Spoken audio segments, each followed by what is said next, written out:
Pour moi, il est important de comprendre qu'un projet éducatif devrait se co-construire. C'est-à-dire que tous les partenaires sont concernés. Les parents le sont, les enseignants, les animateurs, les intervenants, etc.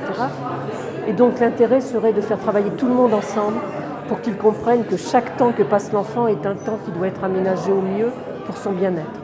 Donc il y a quand même beaucoup de choses sur lesquelles on peut jouer. On peut jouer sur l'accueil le matin de l'enfant, on peut jouer sur des matinées plus longues, on peut jouer sur la suppression du trop de transition, on peut jouer sur l'aménagement de la pause méridienne. Il y a plein de choses sur lesquelles on peut effectivement avoir un effet tout à fait positif pour un mieux-être de l'enfant. Je suis venue à la conférence de Claire Lecomte, puisqu'on s'était inspiré d'une partie de ses travaux quand on a fait la réflexion du passage au rythme à 4 jours et demi, donc en 2013. Et du coup, j'avais envie de connaître un peu plus ses travaux. Et je voulais aussi voir en fait le retour des gens dans la salle vis-à-vis de ces travaux. Cette conférence était le début d'une réflexion qui associait toutes les parties prenantes sur une possible réforme des rythmes scolaires. Je trouve que les rythmes scolaires qui sont actuellement en place sont plutôt bien pensés. Ils ont fait eux-mêmes l'objet d'une vaste concertation. On a mis en application la loi du passage à 5 matinées travaillées.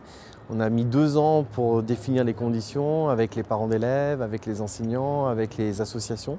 Et donc on a fait toute une palette de parcours qui permet effectivement de travailler le matin et donc de privilégier les matières classiques et d'avoir des offres culturelles et sportives de découverte toute l'après-midi avec ou sans les études en fonction de ce que souhaitent les parents. Depuis très longtemps maintenant, je ne parle plus jamais de rythme scolaire.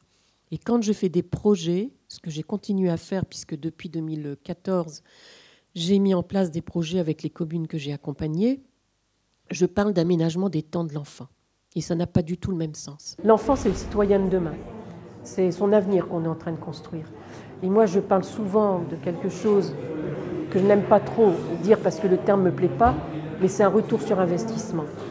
Plus vous aurez des enfants à l'école primaire qui auront appris à prendre plaisir à apprendre, qui auront appris à transférer leurs apprentissages, moins on aura de décrocheurs au collège et moins on aura de réparation à faire. Donc on est dans la prévention, on n'est plus dans la réparation et ça change tout. Donc après cette conférence, il y a un comité de pilotage au mois de mai qui va se réunir pour discuter des différents enjeux.